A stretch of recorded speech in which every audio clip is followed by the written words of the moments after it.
Thank you, Mr. Speaker. I'm back again tonight to continue to call for action on the housing crisis that we are in, and in particular, one very tangible action that this government could take in lead up to the fall economic statement that's now, we know, is set to be announced a week from today. Now, as you know, Mr. Speaker, I've been pressing for 6 specific items to be included in the fall economic statement, including this one on the housing crisis. I want to start, though, by sharing the extent of the crisis that we are in and what it looks like in my community. First of all, when it comes to those who are living unsheltered, between 2018 and 2021, the number of folks living unsheltered tripled from just over 300 to just over 1,000. In the more recent 3 years, we just had our point and count study in my community complete a few weeks ago. Well, it almost tripled again.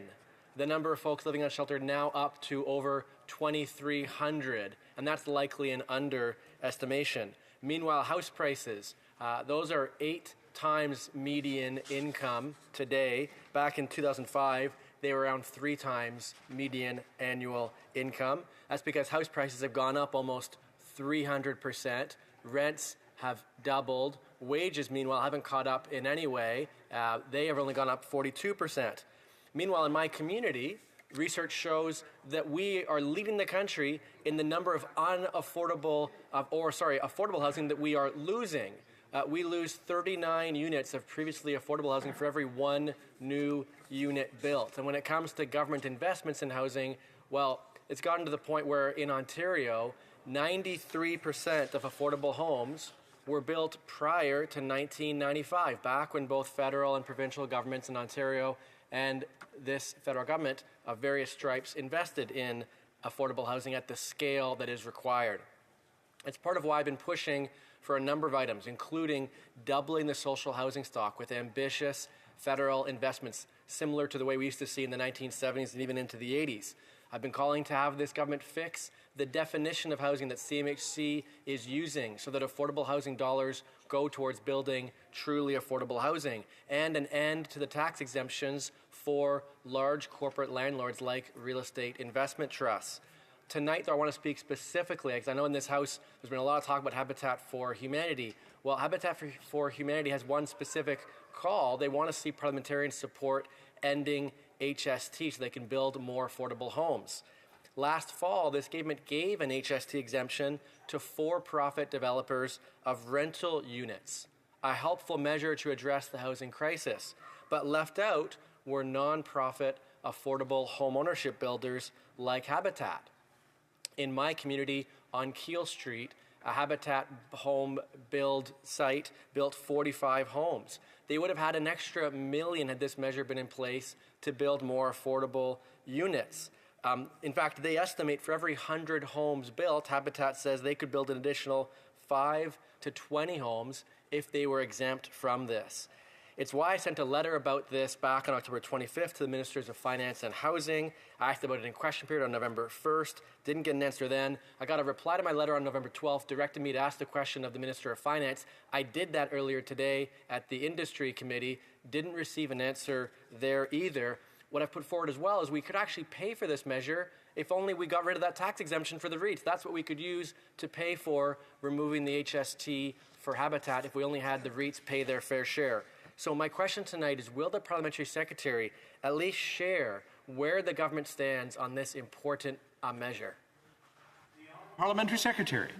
Well, let me begin, Mr. Speaker, by focusing on what we agree on. And I have a lot of respect for the colleague, in large part, because he always raises issues relating to vulnerable Canadians. He began his speech, by talking about those who are unhoused. And you have in place a government that hears him, that sees the issue in Canada and is responding, Mr. Speaker. A few moments ago, I did talk about encampments in Canada, how the federal government has put $250 million towards ensuring that people are taken out of camps and sheltered and ultimately put into stable housing.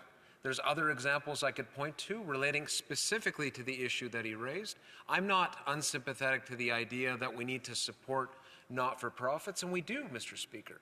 We do in a variety of ways, as you know, through low-interest loans, for example. I'm thinking specifically of he talked about initiatives in his home community.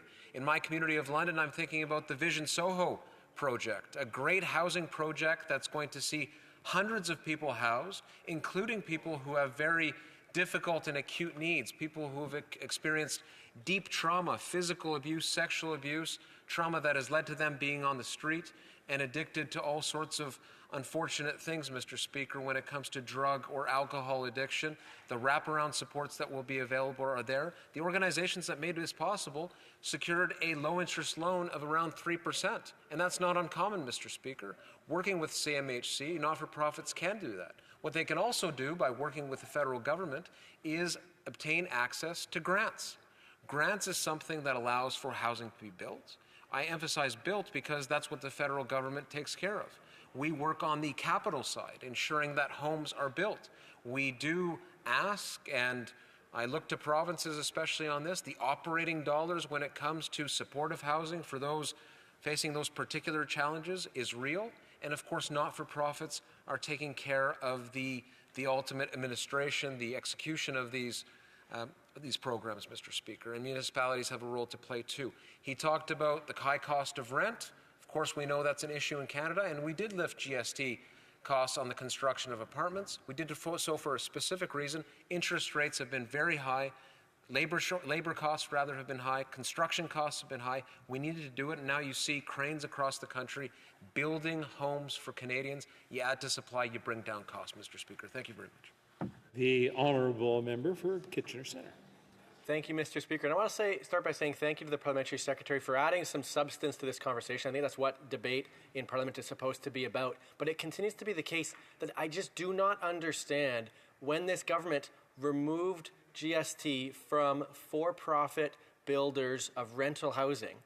Maybe they just forgot that there were other non-profit affordable home ownership builders like Habitat. Well, Habitat has come around and shared this oversight with the government. I think that would be a kind assessment. Maybe it was an oversight. The government recognizes we are in a housing crisis.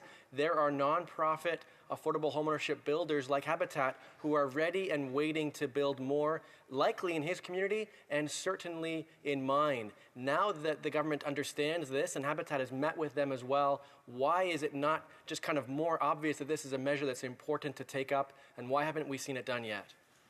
The Honourable Parliamentary Secretary. There are different ways to get to the same results, Mr. Speaker, the results that we all want. I talked about low-interest loans.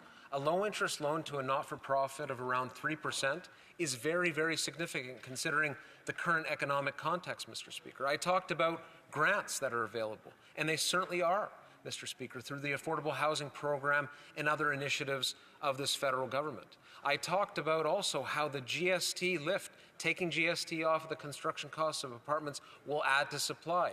We have vacancy rates in this country hovering around 0% in many communities. That's unacceptably low, Mr. Speaker. We need a vacancy rate that's between 3 and 5%.